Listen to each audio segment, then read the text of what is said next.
jajaran Dewan Pembina, DPP, DPW, DPD, dan para caleg dan simpatisan PSI, serta semua organ relawan Pak Presiden yang hadir di sini, ataupun yang menyaksikan secara langsung ini melalui TikTok, Facebook, maupun Instagram.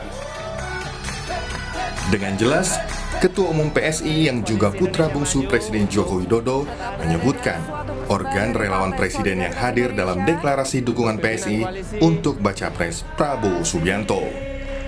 Pernyataan Kaisang ini menjadi sorotan di tengah kekhawatiran publik soal netralitas Presiden dalam Pilpres pasca putra sulungnya Gibran Rakabuming Raka resmi menjadi bakal cawapres Prabowo Subianto. Pesaing Prabowo, Ganjar Pranowo, justru yakin Presiden Jokowi tidak akan memanfaatkan kekuasaannya untuk berpihak pada salah satu calon. Ganjar juga yakin fasilitas negara tidak akan digunakan Jokowi untuk memenangkan Prabowo Gibran. Apakah tidak takut ada kekhawatiran fasilitas negara digunakan untuk mendukung Mas Gibran? Tidak khawatir jadi Mas Gibran? Pak Presiden tidak akan melakukan itu. Senada dengan Ganjar Pranowo, bakal capres dari Koalisi Perubahan Anies Baswedan meyakini Presiden Joko Widodo akan netral di Pilpres kali ini. Anies juga menegaskan, jika menang Pilpres dengan cara yang netral, itu keren.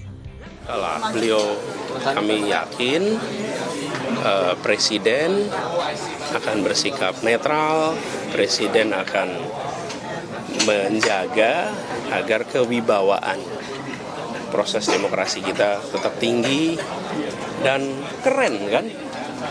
Kalau menang netral. Ada kekhawatiran Mas Gibran akan menggunakan fasilitas pemerintahan? Rasanya enggak. Semua media nonton, semua rakyat nonton, betul nggak? Pengamat politik dari Carta Politika, Yunarto Wijaya mengingatkan, munculnya spekulasi soal Pilpres 2024 yang tidak netral pasca Gibran jadi bacawa pres Prabowo. Kondisi ini rawan intervensi kekuasaan, mobilisasi aparat, juga intervensi kebijakan pemerintah untuk memuluskan Gibran. Dan yang kedua, poin paling penting adalah Mas Gibran itu menjadi cawapres ketika ayahnya masih berkuasa. Disitulah kemudian terjadi spekulasi mengenai pemilu jangan-jangan akan dipenuhi oleh mobilisasi aparat, oleh sesuatu yang tidak netral. Ada intervensi kekuasaan di situ, ada intervensi kebijakan pemerintah yang akan dilekatkan dengan Mas Gibran sebagai anak kandung. Dalam Pemilu 2024 akan digelar pada Februari 2024. Pada masa tersebut, Presiden Jokowi masih memimpin negeri ini.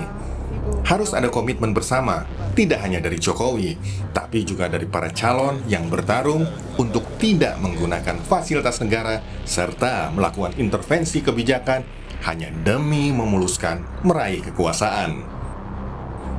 Tim Liputan